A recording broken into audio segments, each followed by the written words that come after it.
Hi, I'm Nicholas Lindsay. I'm an industrial designer out of Melbourne. My role, fun little title here, is the protosmith, and that's why we're calling the space the Forge, because every good blacksmith needs a forge. Hello, my name is Dina. So I've been working here the past 3 years as the prototyping expert of the space. Yes, so currently we're sitting in what will be the new third of the workshop. So we're going to be expanding and combining 3 of the standard IdeaSquare containers into a single space that'll give us the big space for our big table. We are redesigning the makerspace from IdeaSquare to make it a less haphazard across multiple rooms space, to build it into a single cohesive selection of rooms that are nice and easy to collaborate across. Yes, because currently the 3D studio is upstairs, which is slightly disconnected from the rest of the workshops. And we also want to make one big room for teaching, where like a big space as well. Big one is space to get people in.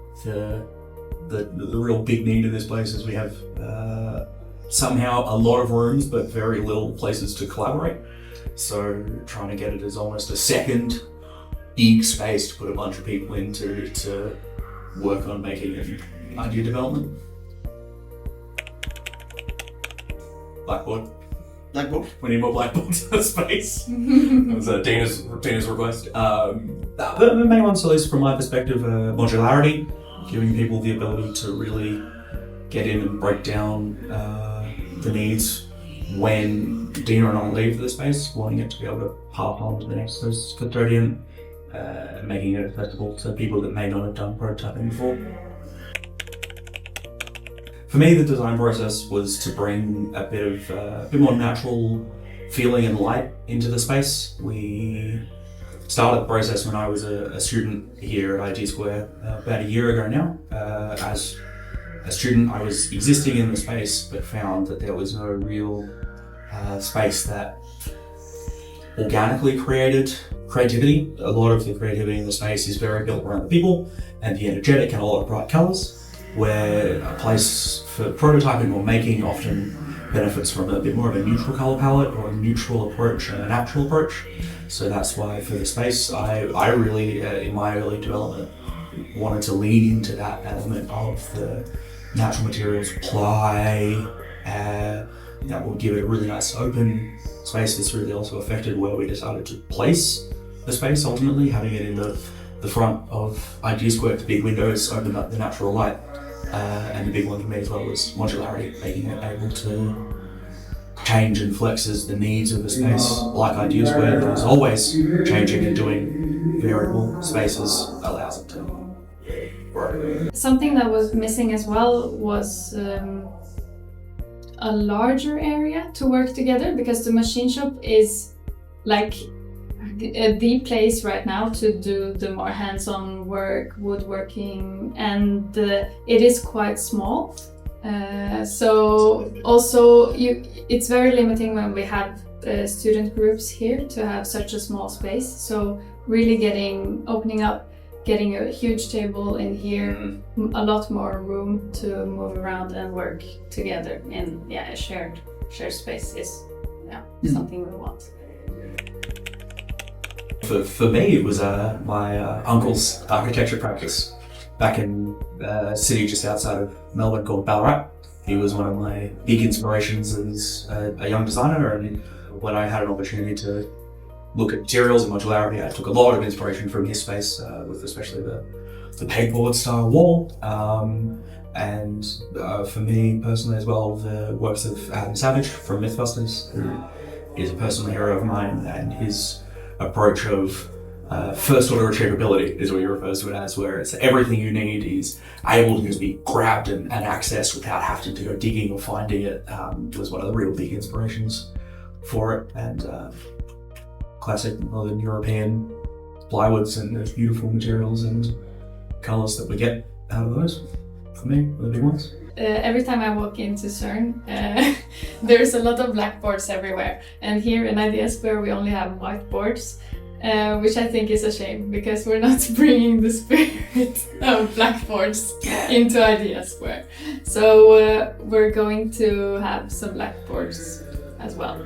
And I remember you said that the flow of the machine shop right now can be changed slightly because currently the workbenches are along the walls, which make it kind of like an isolated process when you are working with things. And we want to change it up so that the work tables are in the middle of the room and you turn around to get the tools, and then but you still work in the middle of the room, faced toward each other. Currently we are getting the space primed and ready. We have been working on the machine shop for the last week, building our inventory. Once we have all the inventory and parts aligned, we're going to do a blitz build over 2 days with some wonderful contractors here at CERN who are going to give a hand. The goal will be to knock down the walls, build all the cabinets and wall framing first.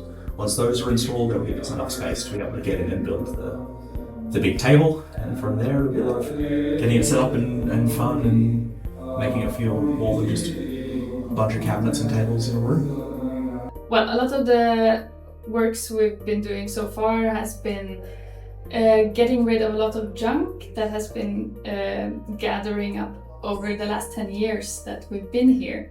And Nick has done an amazing job in the 3D studio to clear out stuff and organize and making that ready so that we can move everything downstairs. And also, yes, as you said, we've been inventorying the machine shop, which never has had like a proper inventory system. So we're really trying to build that from scratch, and that when we are finished, we have a proper system that works and that is very user friendly, yeah, and intuitive, yeah. And right now we are moving stuff around in the machine shop, and I'm also gonna get into cleaning a bit later this afternoon. So yeah, we're gonna remove 10-year-old dust and probably some mouse droppings as well. Gone but never forgotten. So yeah, that's what's on the plan. The inventory system is an obsidian bolt, and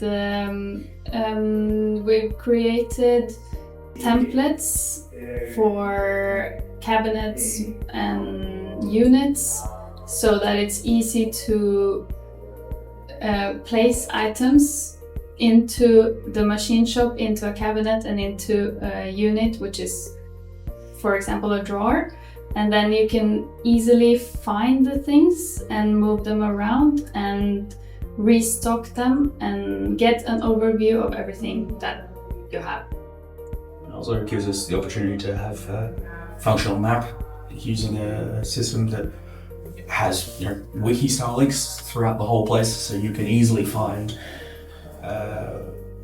companion items, not just the main item you're looking for.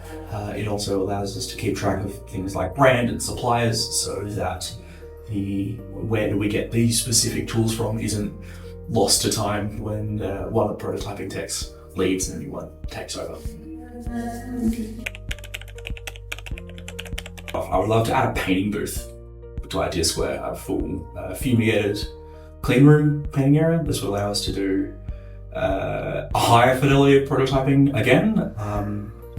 So being able to have a proper temperature controlled booth would allow us to spray paint parts and control the quality of the finished products that come out of this space, and would definitely step up our prototyping and making abilities from just mid fidelity into the real high fidelity, and would also add a very, very safe fumigation space for the resin printers, which is absolutely needed. It would be kind of cool to have a CNC machine, because we don't have that. Yeah. It would require training of the personnel and stuff, but it would like open up Yeah, one of those like, possibilities. full size, Yeah. can do a whole machine. Oh, that would be, damn it.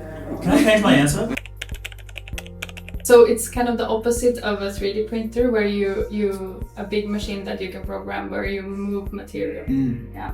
It's essentially, if you've used one of those like hand routers with a little bit that spins, it's one of those on a big 3-axis controllable things, and the full-size ones can fit an entire ply sheet in it, so you can cut massive parts with that. Yeah, that's a really good answer. Thank you. I'm just really grateful for this opportunity to be able to create a space and have new creative control, which is very rare for designers to be able to just go wild with a space and not have to answer too many higher-ups, which has been pretty cool for me. So I'm very excited about that fact. I'm very grateful that you've been coming all the way from Australia to do this project with us. We are very, very, very lucky to have you. Yeah. And all your ideas and your expertise. It's really, really amazing. Thank you. I couldn't have been done without your technical prowess and being able to help me manage all the bureaucracy, keeping me on track to actually get it finished instead of letting me running away with ideas. So I appreciate that.